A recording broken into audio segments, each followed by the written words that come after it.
What's everyone saying? Welcome to the United Stand. It's the evening show. My name is Levin2K. I'm here with the amazing Beth. How you doing tonight, Beth? I'm good. Just watched the Belgium-Italy game, and I'm not going to lie, I am worried. I am worried if we get Italy, if we even make it to the final, I am worried about that. But yeah, I'm all good. Yeah. Honestly, the Euros have been banging to watch. They have been banging to watch. But, we're here to talk about United. And there's plenty to talk about in relation to United today. A lot happened today. There was a lot going on today in the world of Manchester United. But I thought it'd be great to start on, the keeper situation, because that's something that's been, a massive conversation today. There was a report from James Ducker of The Telegraph who said the signing of Tom Heaton means that Manchester United will now look to get rid of one of De Gea or Dean Henderson this summer. Now, I want to start off by saying this, right, in terms of the goalkeeper situation, Beth. The big problem is that it's a lose-lose. However this situation is handled, it's a lose-lose, because we are so divided as a fan base when it comes to Dean Henderson versus De Gea. And yeah. I just hope that whatever decision is made, we can be, hate to be cliche, but we can be united as a fan base and back whatever decision's made, because it's a lose-lose. You get rid of Dean Henderson, why you get rid of a young up-and-coming goalkeeper? He's phenomenal. You get rid of David De Gea. Oh, my God, he's been a brilliant servant to the club. Oh, my God, how can you disrespect that? Do you know what I mean? No matter what happens, it's a lose-lose for whoever makes that decision. Do you know what I mean? So I'm really hoping that, we back whatever decision is made. And I don't know what decision you actually want to make. I don't think we've spoken about this, Beth, but I do want to get, your insight on who you're feeling to be the number one of United next season. Do you know what? It's a hard one. It's one of them decisions where whatever way it went, I wouldn't be too bothered. Like, I'm not going to sit there and be really upset because De Gea stayed. I'm not going to sit there and be really upset because De Gea's left. It's one of them situations where, for me, they're both very good goalkeepers with different attributes. For me, I think De Gea's, at this moment in time, obviously a better keeper. I think his level is above Henderson's at the moment. He's a better shot stopper, I would say, right now. And I think he kind of, in the big games, like in the Europa League towards the end, he did do very well for us. And I thought this season, he really did up his game. And I do think when Henderson got his chance, I don't think he necessarily really took it, because I think he was nervous. I think it's playing in Old Trafford, knowing that you're kind of playing for that number one spot next season. He's a young keeper, and he's not kind of been in Old Trafford yet, never mind been with a crowd. And wait till crowds are back, that can have a massive impact on you as well. So I do think we've not really seen the best of Dean Henderson. But for me personally, after watching them both quite closely, I just think Dean Henderson, for me, his attributes are kind of more of what I would like from a goalkeeper. For example, he's not done that many penalties in his first team career, but stats say he's a better penalty stopper. I know that's not the be all and end all of it. I think he's kind of more authoritative in his box. I think he kind of leads the line a little bit better than De Gea does. I think he's kind of more commanding. The only thing I think De Gea kind of has above him, which is a massive part of being a goalkeeper, which kind of is the reason why I wouldn't be too bothered, is I do think David De Gea is a better shot stopper. I think he has that over Dean Henderson, but that can come in time for Dean Henderson. I watched him at Sheffield United, and he really was pulling off really good saves. And I do think there must be a reason that Ollie's kind of gone with him and he's putting his trust in him. He must be a good goalkeeper. And if the coaching staff and Ollie want to go with him, then I think the team should kind of get behind it and trust that. And you never know, De Gea might want to go back to Spain. I know his wife lives there. He might want to leave. So behind the scenes, it might be all amicable, but we don't know, obviously. Yeah, it's funny. David Page says Fabian Barthez will be back next. Hopefully not. We will get to all the signings that we've made, all the re-signings we've made. Tom Heaton's aiming to be number one, so you never know. Yeah. I do want to talk about it. Because I think it is interesting. You mentioned how, you think De Gea might want to go back to Spain. There was a report that came out that said, De Gea is determined to stay at United. You know what I mean? And I feel like I've seen quite a few reports that suggest he's, determined to stay. And so it's really difficult because you have two keepers who I think genuinely do want to be number one.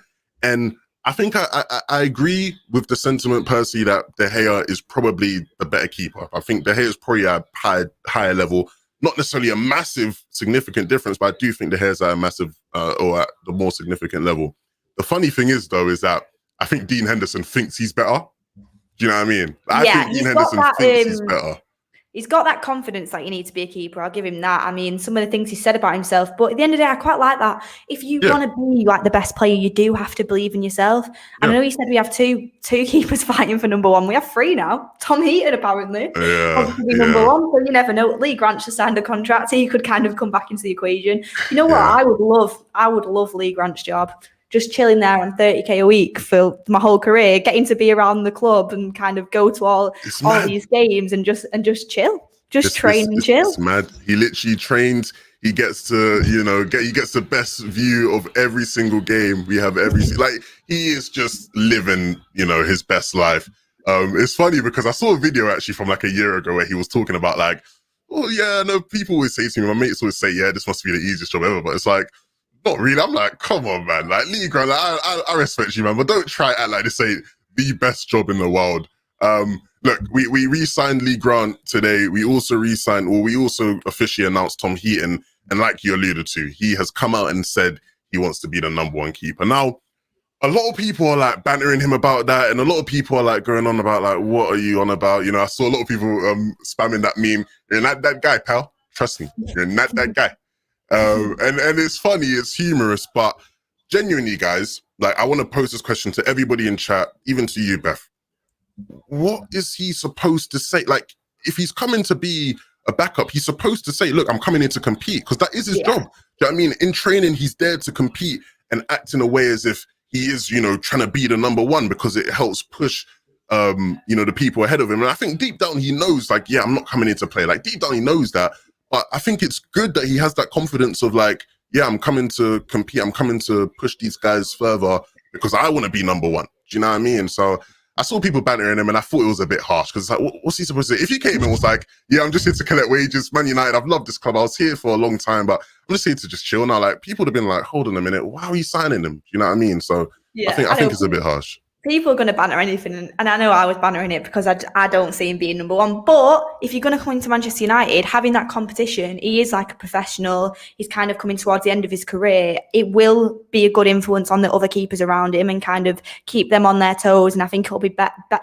Sometimes we kind of undermine what affects certain players having training. Like, that could be the same for Lee Grant. Some players are really, really valuable in training, and that kind of could be what Tom Heaton will be for us. I think he will kind of be the third keeper if neither Henderson or De Gea leave.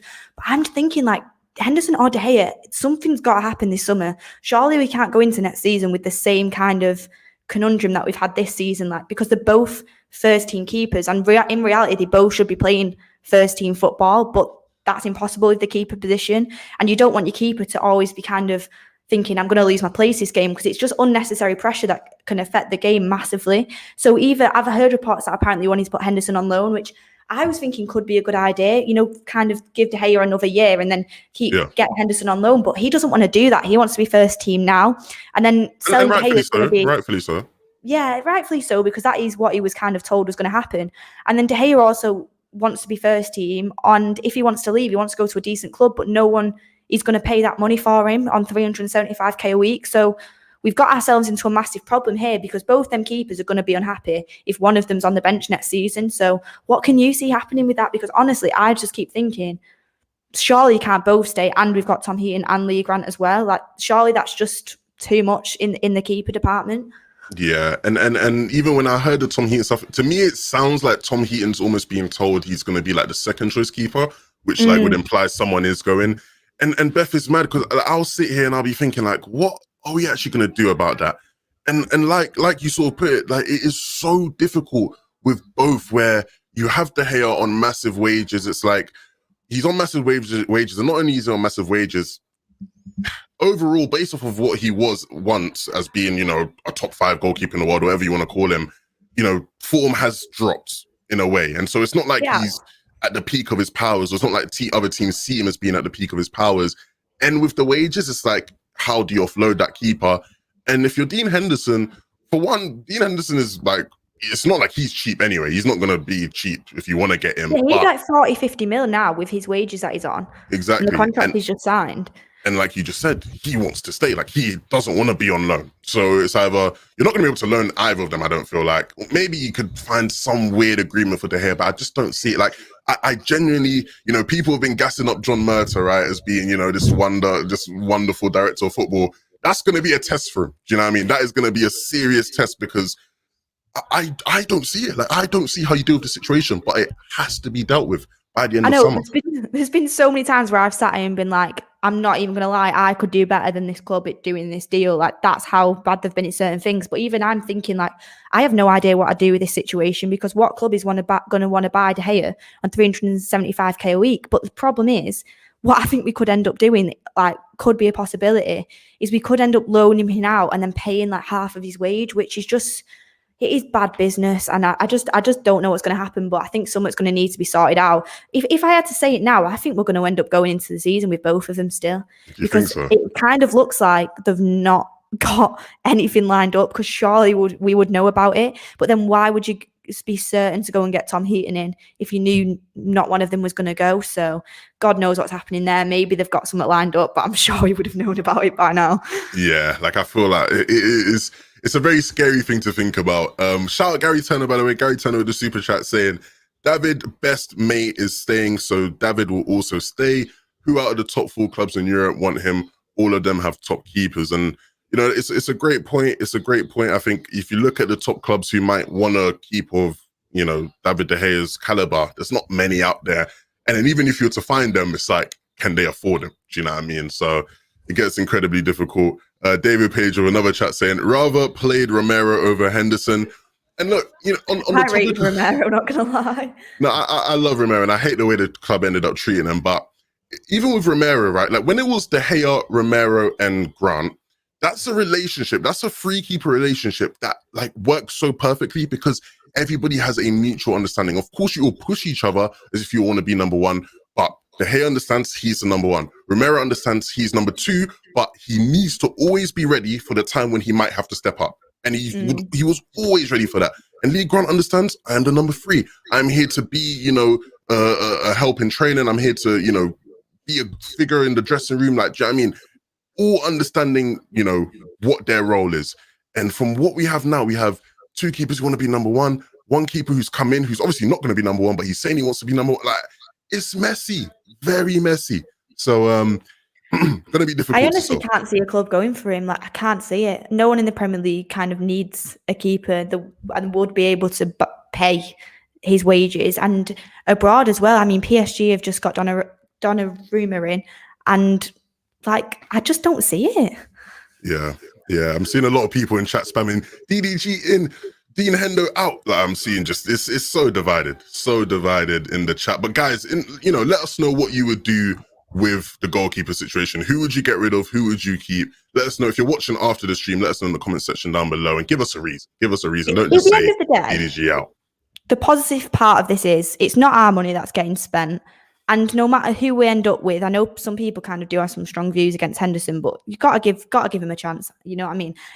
No matter who we end up with, we're gonna have a decent keeper, which is kind of a good thing. But it's just what is going to happen. I don't think anyone knows. I don't even think Ollie probably knows at this point. And that is the worrying thing, because they've got to prepare for the start of the season, and whoever's number 1 needs to kind of know and prepare for that.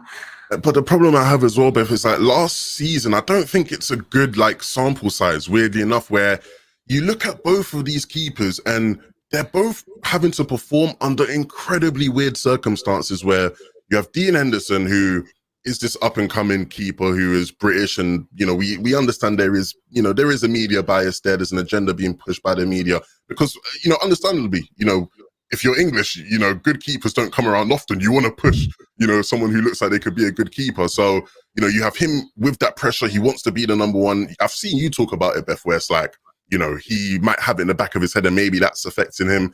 And then even with De Gea, you have him where it's like, yeah, statistically there have been somewhat of a decline there over the past couple of years, but he's been heavily scrutinized over the past couple of years. You know what I mean? And that's not an easy thing to deal with as a keeper.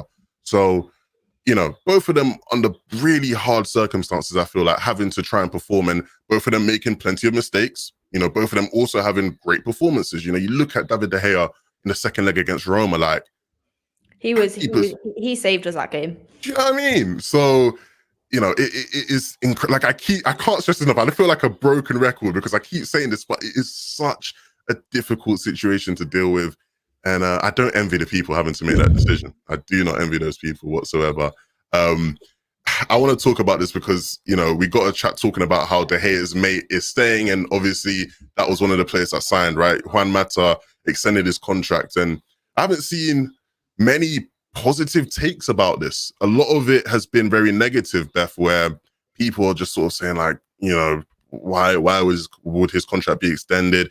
I believe there is a wage cut. I believe there was a bit of a wage cut, but people still are like, you know, that's money that could be going elsewhere. That's opportunity from being taken away from players like Ahmad, etc. And I wanted to get your sort of opinion on it with Mata being extended.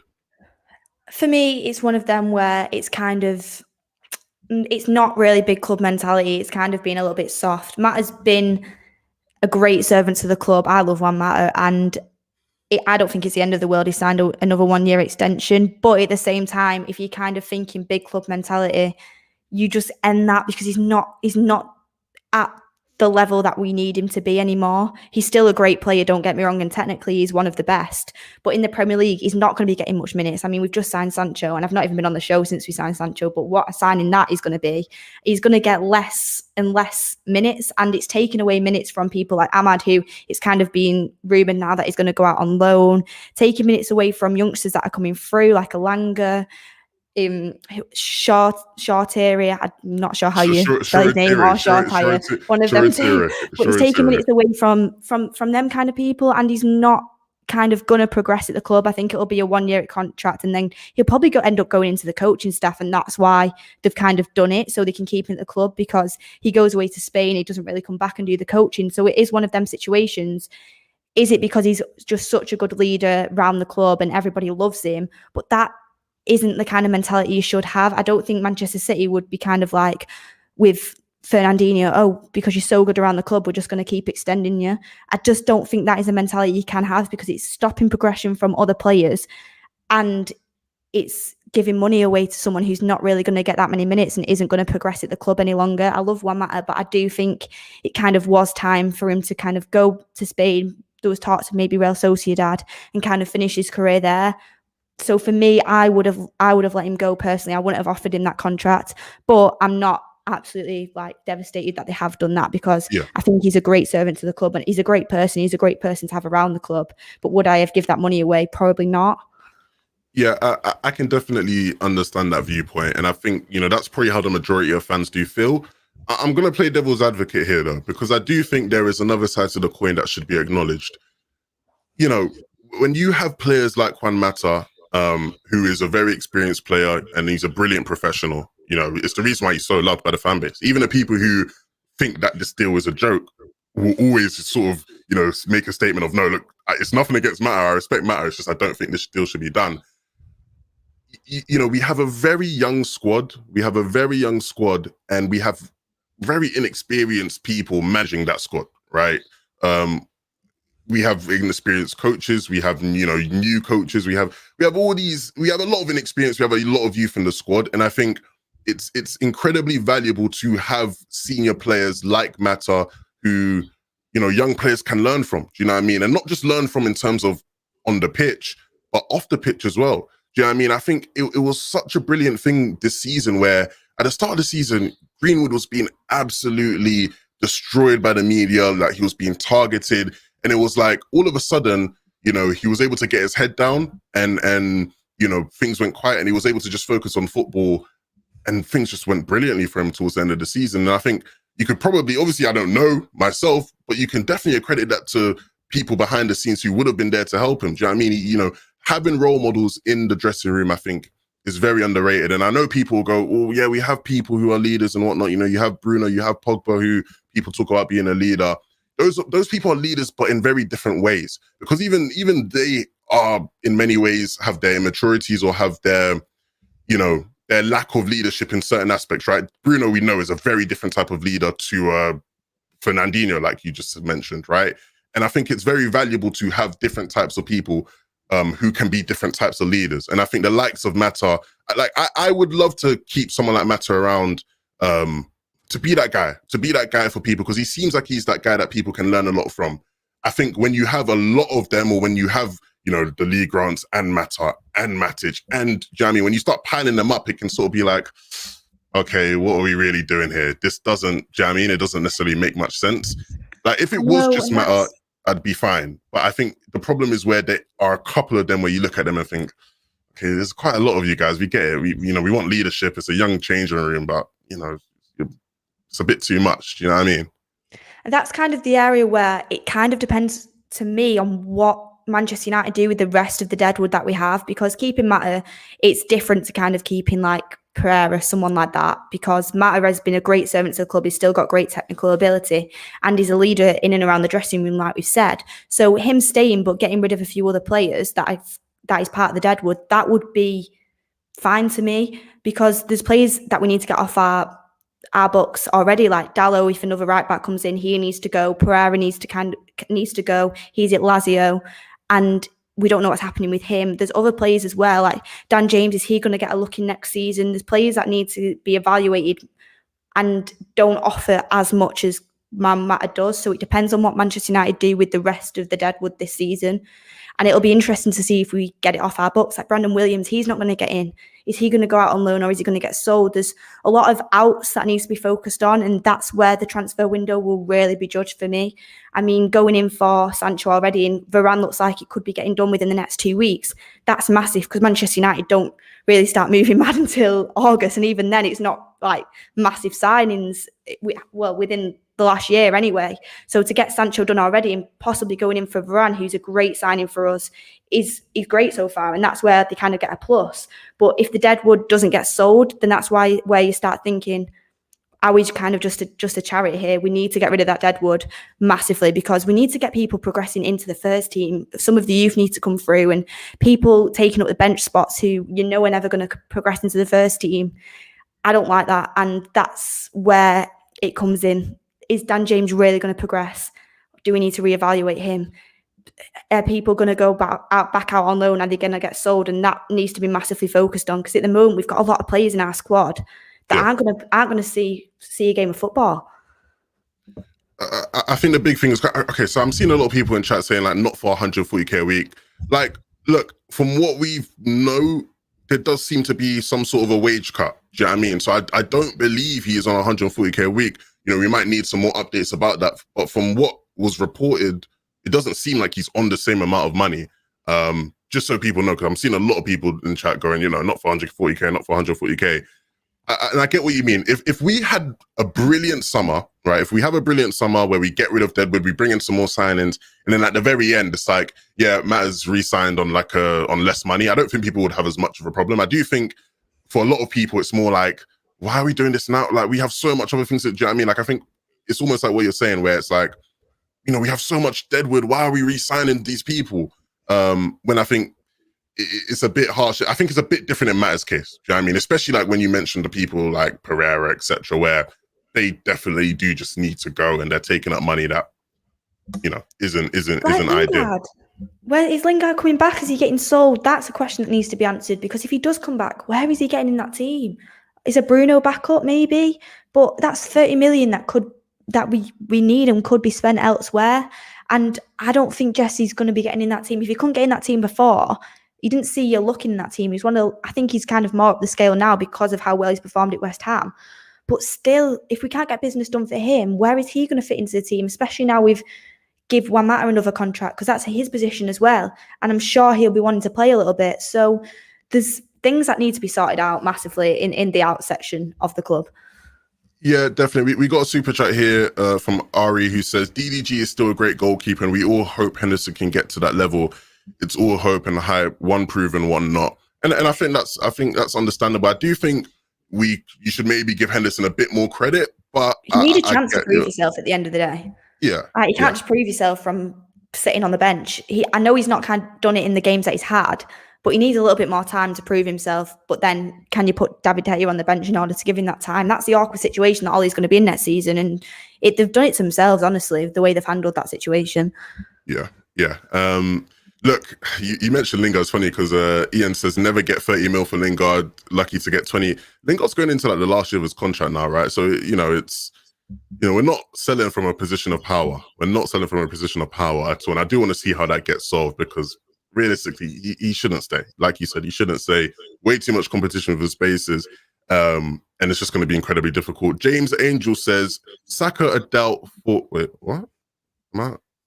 Saka... Oh, this is in England. I was thinking, what's going on here? What's he mentioning Saka for? Saka a doubt for tomorrow, which could mean Foden or Sancho starting. I hope it's Foden, as imagine he got a bad injury. Transfer gets cancelled. I don't even want to think of the possibility of Sancho failing his medical. Guys, imagine Sancho fails his medical. Don't, please. Like, don't. no, but like, no, on the real though, like, imagine now he fails the medical. We'd still buy him. We'd still buy him if he got injured. Imagine the scene. Sancho's not even going to get near that England team anyway, because Southgate doesn't want to play him for some reason. He's got like the least time out of all the wingers so far, so I don't see him even getting near that England team. I think he'll be Foden for sure, which is a bit disappointing. But you know what? Rest up and prove Gareth wrong this season when you go and rip it off. He's going to be lining it up. He's going to be lining it up in the Prem, and that's all that matters. That's all that matters. I was going to make a point about Mata, because you said something. Look, with Mata, I honestly do also believe that Mata's role, I do get this whole aspect of, he's taking up a spot on the bench, which, to be fair, it's true, because I do want to see people like Ahmad get more playing time. And when there's links and rumors about him being loaned out, that does concern me. But like, Mata realistically isn't this guy that's actually, going to be playing. So I don't think I don't think the issue is him taking up actual game time from people. I think it's more so like that spot on the bench, which I think is a fair critique of the situation. Because he's going to be getting on the bench, isn't he, every week? Yeah, he'll be on the bench. He will be on the bench, week in, week out, most likely, because, that's the reason why they want to keep him. He's good to have around the squad. But how does that affect some young players who want to play? Fair enough, fair critique. I want to move forward there because there is another story that came out about Edinson Cavani, who, is somebody who we are all a massive fan of. And I want to get it up. I want to get the quote up so I get this correct. Manchester United only expect Edinson Cavani to play 60% of games next season because of his age. And that's coming from Andy Mitten. I don't know about you, Beth, but going into a season expecting one of your starters to only play 60% of the season, that doesn't make sense to me. Like, that doesn't make sense. Especially with Ollie, who plays every man his dog through injury anyway. I mean, I don't think he'll be playing 60% of games. He was one of our best players last season. And I can see why they're saying that, because I've heard they want to move Greenwood to the striker role, which I definitely think should happen. But I can see that happening. Cavani's going to start and they're going to bring Greenwood on 70th minute-ish and he's going to get his time. And vice versa, they're going to kind of switch roles. But Greenwood's also going to end up playing on the right. It's all going to switch up. And every single big game that we have, and there's going to be a lot of them next season, Champions League, Premier League, FA Cup even back again, every single big game that we have, you're going to want Cavani to play because he's one of our best players. He's clinical, he's a leader, he's our best striker. And I don't see him playing 60% of games, especially if he keeps his fitness up the way he did last season. Did you see him last season? He was playing 90 minutes upon 90 minutes going into extra time and everything like that. So I do not think that figure's going to be correct. Do I think he'll play a bit less games because Greenwood's going to mature into that role a bit? Absolutely. Is Martial going to be back and he's going to need some game time if we don't sell him?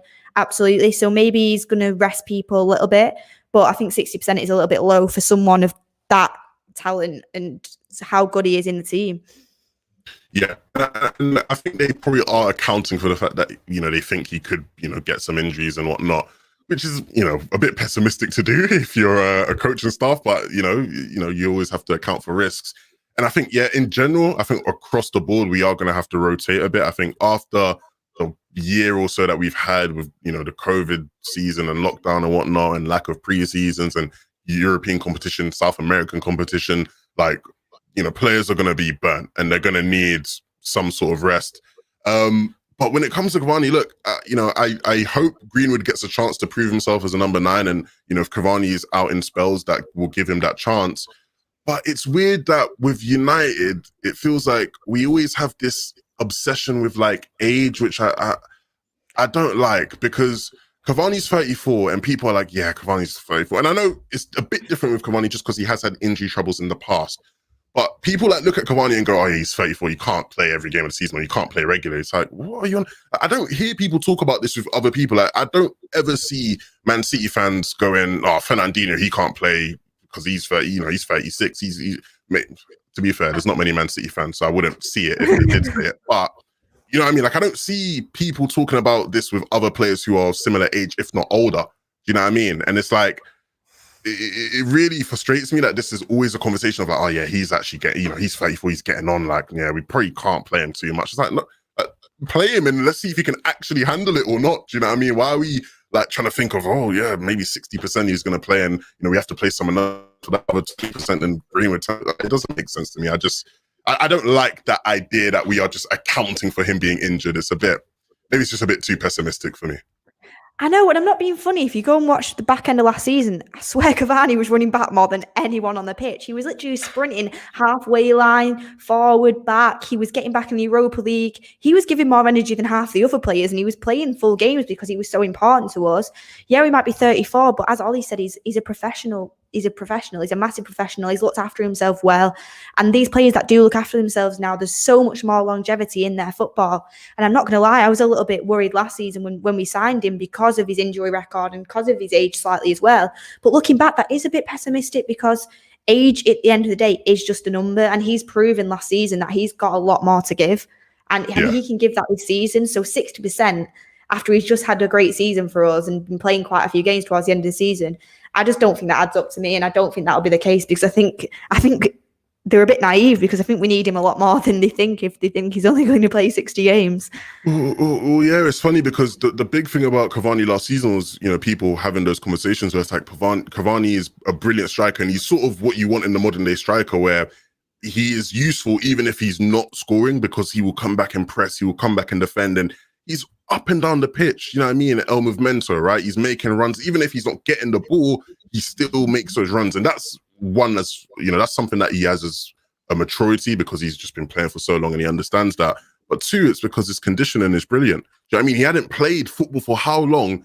He came into the squad and obviously he had to quarantine and whatnot, but he came in and he was able to play. Do you know what I mean? After not playing football for how long? So, yeah, I don't know how to feel about that one. Clint Kelly, I hope I'm saying that right, is saying DDG is proven world class. Is not. Sell Hendo is not. Oh, Hendo is not. Sell Hendo with a buyback clause and bring him back when DDG leaves.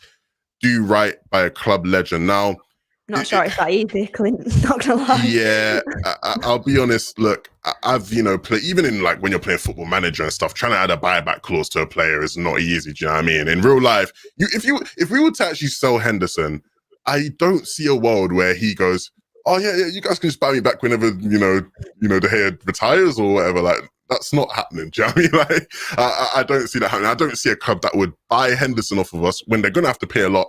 And just be like, yeah, you can slap on a buyback clause if you want. Like, I don't see that happening at all. But, we can hope. We can hope. And a controversial topic that I don't know if you want to get into, Beth, but club legend. Now, a lot of people, I've seen people say they believe De Gea's a club legend. I've seen people say no chance. He's been an excellent player for the club, but not a club legend. And it's weird because I think De Gea's like a top 3 United keeper, right? Schmeichel, Edwin van der Sar, and De Gea. Like those are the 3, right? I think a lot of people would probably agree, but yet people probably wouldn't say he's a legend. And I want to know your stance on that while we're here. I think he's a very good player. I don't think I would say he's a club legend. He's won the Premier League with us, which is great because I feel like he's the only one left apart from Phil Jones that has done that. And I think he's been a massive, massive servant for the club. Would I say he's a legend? Oh, your mic's gone. First technical issue of the night. I mean, that's not... Yeah. I feel like he's on the cusp of being a club legend, but I don't think he's quite there. For me personally. But I think he's been a great servant to the club, and I think he's done well for us over the past years when we've not been at our best. But he doesn't quite reach the club legend status for me. I'm getting a lot of hate, but that's just... No, I think it's fair because I think it's fair. I just think if you're top three in your position for a club, you're probably, good to be considered a club legend, especially for a club as good as He's on United. the cusp. He's on the cusp of being a club legend. I think the problem that people have is like he was our best player for quite a few years, but during like a very rough period where we weren't good. Do you know what I mean? Like, I'm pretty sure he's won the most player of the season awards of anyone in our club history, which is crazy to think about, right? Maybe he's Yeah, it's crazy. But look, I don't want to dwell on this for too long because we've spent a lot of time talking about the hair. I just wanted to sort of get your thoughts on that. We have David Page saying apparently Phil Jones was a striker in his youth days. Thank you. I didn't know that. I did not know that. Phil Jones, striker. Crazy to think about. It's funny because you always hear that about different players, right? Like Aaron Wan-Bissaka being a winger, and you watch Aaron Wan-Bissaka and you think, no chance you're a winger, mate. Like, no chance. But it happens. I feel like youth football might be quite a lot different to actual football. If Wan-Bissaka was a winger, I couldn't actually see it at all. I see Phil Jones as more of a striker than Wan-Bissaka as a winger, I'm not going to lie.